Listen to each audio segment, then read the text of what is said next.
कभी रात में किसी फूल की खुशबू ने अपनी तरफ खींचा है? एक ऐसी महक जो बिल्कुल जादू की तरह हो, वो है रात रानी। जैसे ही शाम ढलती है ना, इसकी खुशबू हवा में ऐसे घुल जाती है, मानो मानो कोई साया हो जो आसपास फैल रहा हो। इतनी मीठी, इतनी जादुई कि इंसान बाहर आए बिना रह ही नहीं पाता। लेकिन हर कहानी खूबसूरत नहीं होती। ये सिर्फ कहने की बात नहीं है, सच है। सोचिए, वो मासूम से दिखने वाले छोटे छोटे हरे सफ़ेद फूल जिन्हें हम और आप शांति के लिए अपने घरों में लगाते हैं, क्या हो अगर उन्हीं के अंदर गहरे अंधेरे राज छिपे हों? क्योंकि कुछ रात रानी के पौधों के साथ सिर्फ रात नहीं जागती हैं पुरानी परछाइयाँ और वो डरावनी कहानियाँ जो कभी भुलाई नहीं गई। रात की रानी, देखिए नाम कितना खूबसूरत है ना? और इसकी खुशबू, वो तो सच में एक अलग ही दुनिया में ले जाती है। पर यही खुशबू एक जाल भी हो सकती है, एक मीठा सा जाल जो आपको उस अंधेरे में खींच ले जहां से कोई कभी वापस नहीं आता। बड़े बुजुर्ग कहते हैं, रात रानी की महक उन जगहों पर कुछ ज्यादा ही तेज होती है जहां अचानक मौतें हुई हों, जहां अधूरी चीखें आज भी दीवारों में गूंजती हैं। और कहते हैं कि जब आधी रात के बाद हवा एकदम थम जाती है तो ऐसा लगता है जैसे कोई उस खुशबू के सहारे ठीक ठीक आपके पीछे आकर खड़ा हो गया हो। तभी तो लोग फुसफुसाते हैं कि ये सिर्फ एक फूल नहीं, ये एक श्राप है। अब मैं आपको एक कहानी सुनाता हूँ, अलीज और ऋत्विक की। उस रात अलीज का जन्मदिन था। रात के कोई 11:30 बजे होंगे और ऋत्विक उसे एक सरप्राइज देने वाला था। एक ऐसा सरप्राइज जिसके बारे में उसने कहा था कि अलीज उसे जिंदगी भर नहीं भूल पाएगी। और सच कहूं तो वो वाकई कभी नहीं भूल पाई। ऋत्विक अपनी बाइक पर उसे एक ऐसी जगह ले गया जहां तक नजर जाए बस रात रानी के पौधे थे, सैकड़ों, हजारों। पूरी की पूरी हवा उन फूलों की मीठी खुशबू में जैसे नहाई हुई थी। बिल्कुल जन्नत जैसी लग रही थी वो जगह। पर कभी कभी जन्नत और जहन्नुम में बस एक कदम का फासला होता है। तभी अलीज की नजर एक पुराने टूटे से बोर्ड पर पड़ी। उस पर लिखा था रात रानी बाग, और ठीक उसके नीचे बड़े बड़े अक्षरों में यहां आना सख्त मना है। लेकिन जन्मदिन की खुशी और फूलों की वो मदहोश कर देने वाली खुशबू उस चेतावनी पर हावी हो गई, और यहीं उन्होंने अपनी जिंदगी की सबसे बड़ी भूल कर दी। यहीं से सब कुछ बदलना शुरू हुआ। अलीज ने खुशी खुशी कुछ फूल तोड़े और ऋत्विक से कहा कि वो उन्हें उसके बालों में लगा दे। ऋत्विक अभी फूल लगा ही रहा था कि अचानक कहीं से एक बूढ़ा चौकीदार भागता हुआ आया, और बस उसी पल से उस खौफ की शुरुआत हुई जिसका कोई अंत नहीं था। उस बूढ़े की सांसें फूली हुई थी। उसने घबराई हुई आवाज में कहा, जाओ जाओ यहां से, अगर जिंदा रहना है तो चले जाओ, वरना तुम अपना अगला जन्मदिन कभी नहीं मना पाओगी। वो ले जाएगी तुम्हें। अलीस ने घबराकर पूछा, कौन कौन ले जाएगी? लेकिन वो बूढ़ा कुछ कह पाता उससे पहले ही एक जोरदार चांटे की आवाज आई, बूढ़े चौकीदार के गाल पर वहां कोई था ही नहीं। ये देखकर ऋत्विक बुरी तरह घबरा गया। उसने बाइक स्टार्ट करने की कोशिश की, पर वो स्टार्ट नहीं हुई। उसने देखा टंकी पूरी खाली थी, और फिर जमीन पर गिरे पेट्रोल में अचानक आग भड़क उठी। एक आग की दीवार ने उनका रास्ता रोक दिया, और तभी चारों तरफ से एक ऐसी हंसी गूंजने लगी जो किसी इंसान की हो ही नहीं सकती थी। अचानक हवा का एक बर्फीला झोंका आया।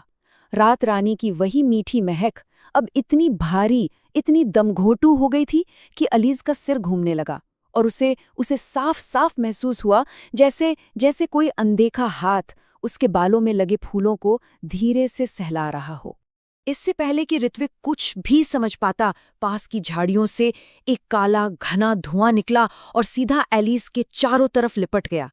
एलिस की चीखें उस सन्नाटे को चीर रही थीं। उसका शरीर जमीन पर घिसटता हुआ उन्हीं घनी झाड़ियों में खिंचता चला गया।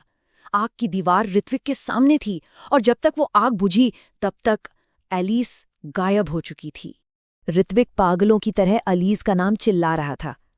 तभी उस बूढ़े चौकीदार की कांपती हुई आवाज आई, अब चिल्लाने से कोई फायदा नहीं बेटा। वो उसे ले गई, और तब उस चौकीदार ने उस शापित बगीचे का वो राज बताना शुरू किया जो 500 साल पुराना था। ये कहानी है आज से 500 साल पहले की, महावत नगर रियासत की रानी मृणालिनी की। कहते हैं वो इतनी खूबसूरत थी कि चांद भी उसे देखकर शर्मा जाए। लेकिन अपनी इसी खूबसूरती को हमेशा हमेशा के लिए बनाए रखने के लिए उसने एक बहुत भयानक सौदा किया था। रानी ने अपने एक तांत्रिक भद्रकाल की मदद ली और शुरू की रक्त मंजरी साधना। महल के एक गुप्त तहखाने में रातरानी का एक ऐसा पौधा उगाया गया जिससे मिट्टी नहीं, जिसे इंसानी खून की प्यास थी। और फिर हर अमावस्या की रात एक जवान लड़की की बलि दी जाती और उसका खून उस पौधे की जड़ों में डाला जाता ताकि रानी कभी बूढ़ी ना हो। चौकीदार ने कहा, अलीज गायब नहीं हुई है, उसे चुना गया है। भद्रकाल की आत्मा आज भी अपना जाल बुनती है। ये सुनते ही जमीन जोर जोर से कांपने लगी। जहां अलीज गायब हुई थी वहां की जमीन फट गई और एक सीढ़ी नीचे की ओर जाती दिखी। ऋत्विक ने एक पल भी नहीं सोचा और अंदर कूद गया। नीचे एक बहुत बड़ा पत्थरों का कमरा था जिसकी दीवारें रात रानी के फूलों से बनी थीं। सामने एक ऊंचे सिंहासन पर भद्रकाल का एक धुंधला साया बैठा था और ठीक उसके सामने एक पत्थर की वेदी पर अलीज बेहोश पड़ी थी, जिसे रात रानी की बेलों ने बुरी तरह जकड़ रखा था। उस साये से एक सर्द आवाज आई, रुको मूर्ख, आज पूरे 500 साल बाद एक ऐसी आत्मा मिली है जो इन फूलों की खुशबू की तरह पवित्र है। आज इसका खून रानी मृणालिनी की सदियों की प्यास बुझाएगा। भद्रकाल ने अपना हाथ उठाया और अलीज के गले के पास से रात रानी की एक कली खिलने लगी। वो कली धीरे धीरे लाल होती जा रही थी। वो अलीज की जिंदगी पी रही थी। ऋत्विक उसे बचाने के लिए दौड़ा, पर एक अनदेखी ताकत ने उसे उठाकर दीवार पर पटक दिया। जब तक उसकी आंखें खुली, अलीज का चेहरा बिल्कुल सफेद पड़ चुका था। अचानक एक तेज रोशनी हुई और पूरा तहखाना फूलों से भर गया। जब वो रोशनी कम हुई तो वहां भद्रकाल नहीं था, सिर्फ ऋत्विक और अलीज थे। ऋत्विक भागकर उसके पास गया, उसे हिलाया, अलीज, अलीज उठो। और तब अलीज ने अपनी आंखें खोली, पर वो आंखें अब अलीज की नहीं थीं। वो इंसानी आंखें नहीं थीं। उसकी आंखों की पुतलियां रात रानी के फूलों की तरह बिल्कुल सफेद हो चुकी थीं।